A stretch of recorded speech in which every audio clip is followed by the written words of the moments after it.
বলছি কি বলছি মানে? এটা কে? আরে এই মেয়েটা কে? শান্তি রাখো, বলছি কি শান্তি রাখো? এটা কে?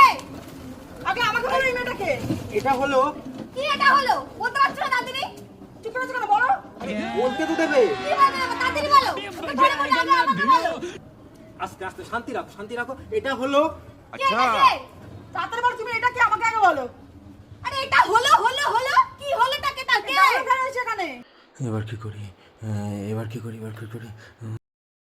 আইডিয়া। কে বলো? তাড়াতাড়ি বলো কে? শোনো তাহলে, ফাইনালি আমার বোনের সাথে আমার গার্লফ্রেন্ড হয়ে গেল। এবারের মতো বেঁচে গেলাম।